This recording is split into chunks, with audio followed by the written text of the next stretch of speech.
Today we're doing berries. Berries.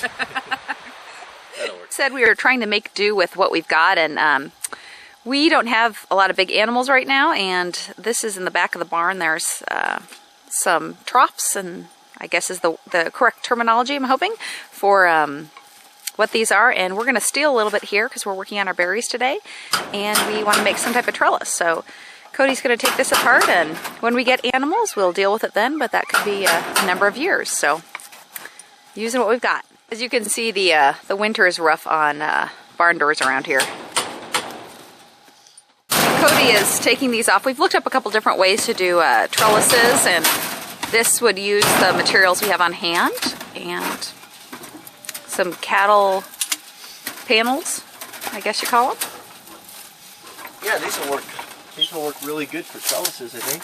They're a little rusty. Is that a concern or no? Oh, they'll last. They're pretty heavy gauge. They'll last a long time. So, fortunately, the previous owners had a alpaca farm, or this was an alpaca ranch. So there are literally, I could probably say hundreds, if not thousands, of fence posts for different runs and pens and different things that they had for all these animals. So we're liberating these poles right here. We're going to use these for a berry trellis. So we've got 4 of these. You're strong. Well, you know, that's some Hollywood movie magic right there. The fact that I'd already dug it out of the ground and put it back in the hole for the video, right? So we've got the other ones over there, and in combination with that grating, that cattle grating, hopefully we'll make some good trellises. So let's go do it. All right. Should we say what we're going to do exciting that's next? What are we doing? Get manure. Oh, yeah, we have. So right over here, the back side of the barn where the alpaca were, we have just a mountain of alpaca manure. It looks like they used a tractor to shovel out the stalls, and it's mounded up right here. So we're going to go get some of that and use that for fertilizer for starting our berries. Sounds great.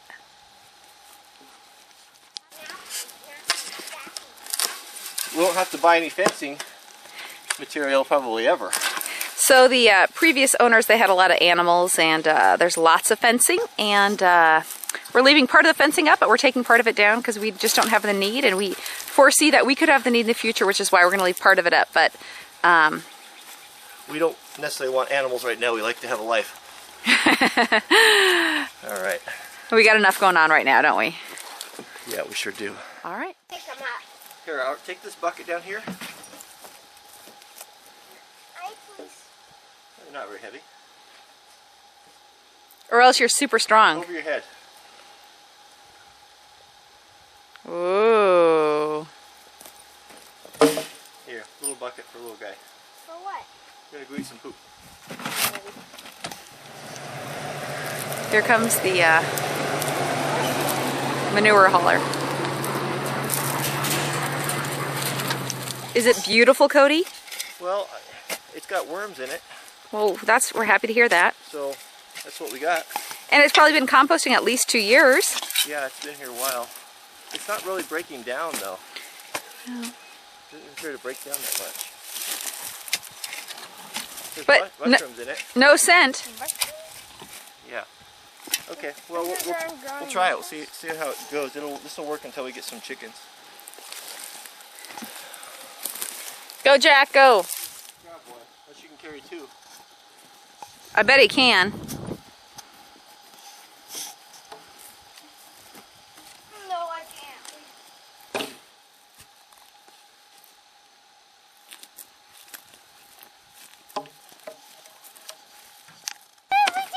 Girl. I got her. So we're gonna put in 5 posts, which will be the trellises for the black raspberries. And so one thing you can do when using a post hole digger, if you want consistency with your posts, what I do is just measure up here. So I want these to be about 32 inches deep, and I'll just measure right there on the handle. And that way, when I'm digging, I can use that as a reference, and I know I'm at the proper depth. That way, your posts are all even, and they don't look like quite as Like a little toy stick house. Like a little stick house. Yeah, like that. Oh, let's start over, Jack. So what you do is you shove it down on the ground, then you spread the handles. Come here and grab it. Spread the handles, and that holds the dirt. Now you gotta lift it up, keeping the handle spread. The proper way to use a post hole digger. And then you open it, and then empty the dirt out. That way you can dig a really deep, narrow hole without making a huge hole. And then we'll pack it full of dirt and stuff. That's right.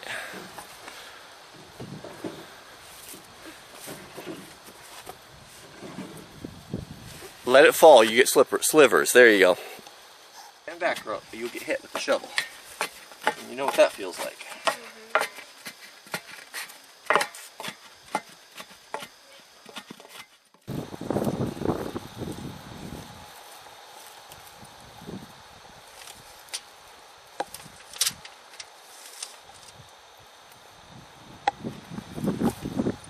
This is where we're going to be putting our blackberries.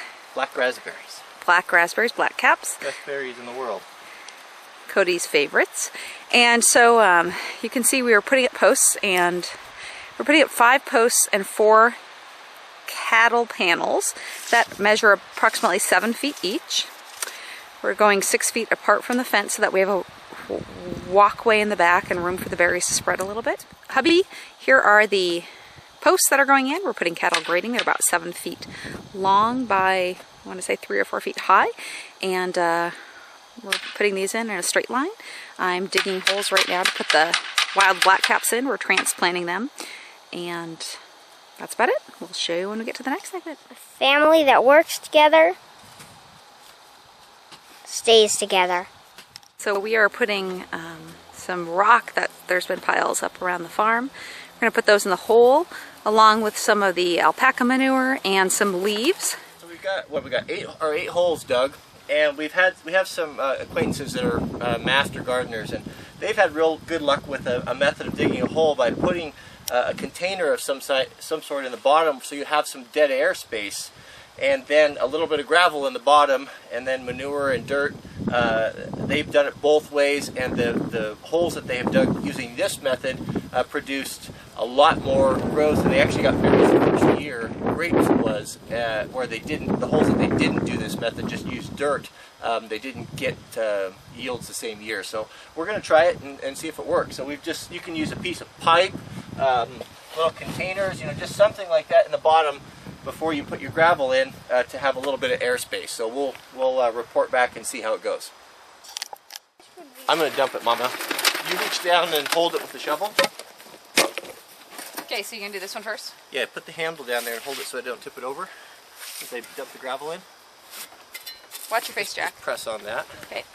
And then tell me.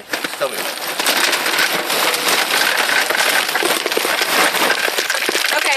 Good? Yeah.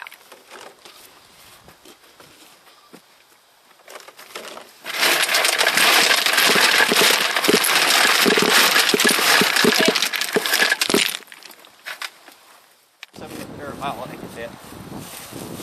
So these are naturally growing black raspberries, and they produced a lot of berries. We were eating off of them last year, and so we're going to transplant these, hoping to get them going, and by adding some fertilizer and watering them, they should be even better. So it's nice to have these because we know they're going to produce fruit because they're just native to this area. So there's different ideas about whether to prune or not prune when you're transplanting. We will go ahead and prune just so that the growth and vigor goes into the root and establishing itself.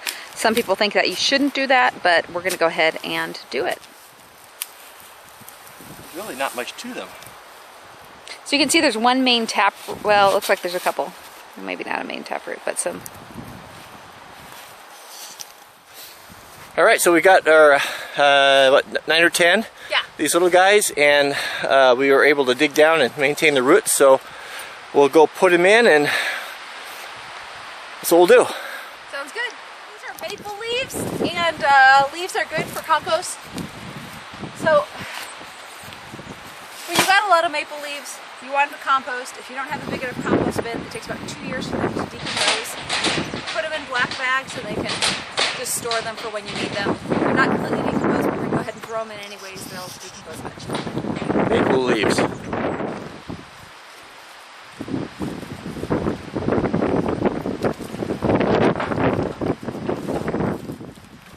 So we've got our alpaca manure, and we're going to put a couple scoops in first on top of the gravel. And then what goes in next after that? Well, I want to put in some leaves and some dirt. You don't necessarily want to have the manure right by the roots. This won't burn it because it's just alpaca manure instead of steer manure, but you got to be careful anyways. And these holes are dug quite a bit deeper than the roots, and our idea is hopefully that having that looser soil on the bottom will expend, the plant will expend less energy getting its taproot fixed down in the soil. And it's important as well, here on the sides, you don't want to have it smooth, so you want to rough it up a little bit. It'll make it easier for the roots to go into Get a sides. purchase, right. That's right. Layer of leaves, one more thin layer of manure. I've heard gardeners say buy a $2 plant and put it in a $10 hole. Yep. And you'll have success. That's right. So let's grab one of the plants and see how deep it is and how much we need to adjust here. Okay. Okay, so we got our first one here, and we dug down and tried to preserve as much of the taproot as we could, and clean off all the grass and the weeds that was growing in, and I think that's it. It's our first one right here. We've got quite a bit of the root there, and let's put it in. And you can soak it in water, but only up to 1 hour, and that might help it a little bit too, but we have exceedingly moist conditions right now. The snow is actually melting on the plant, so they're just covered in water, so I think they're plenty wet. Yeah. Yeah, that's about right, because I guess we want to be right at ground level, and those roots, we probably don't want them folded over. Is that about where you are, Molly? Yeah, we're going to want to make kind of so the water can go in, so almost like a little berm around there, so that when it does rain, the water will go in rather than flowing out from around the plant. We're going to irrigate, so you won't put that grass in there? Well, it's okay if it's down Okay. below. We don't want to have it on the top.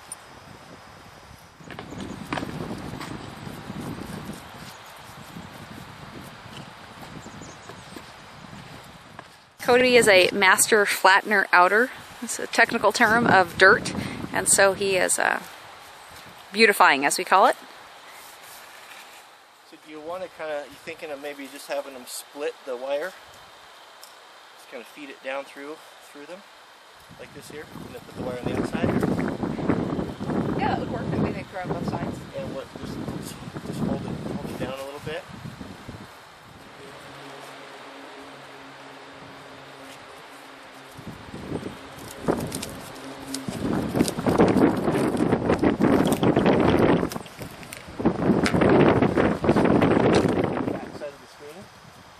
Right at the top of the string. There's gonna be some wind noise in this video. I'm so glad that it was just that. You almost brained yourself. I'm glad I had a hat on and cut my ear off. I thought you just shovel that in, or rake that in. No? Okay. To get my hands in the soil, Mama. Oh! An earthen man. The sound that wind plays on that string is Oh, is that what that is? haunting, isn't it? Ready? Not yet. I want to pull that grass out too. Oh. Oh no, that's not. Sorry.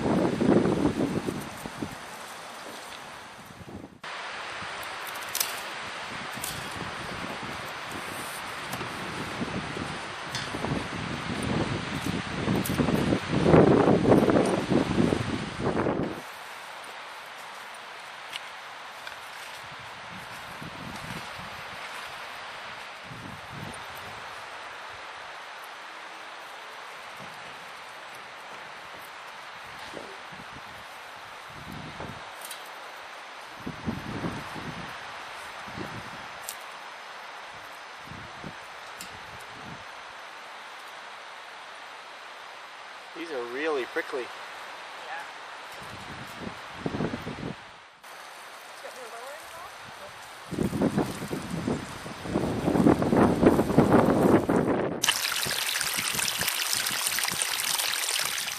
You satisfied with today's work? Yeah, I'm happy with it. We got probably a third of the berries we'd like to get in this year. We'll probably do one full row. Be what, 24 berry bushes? Yeah. And then we'll do probably 12 blueberries or so. Do we need that many? We I like blueberries. we all like berries. we can always freeze the berries. So Costco gets that little tiny flat, or just a little plastic container of blueberries. I think was $8. It was. I mean, it was really small.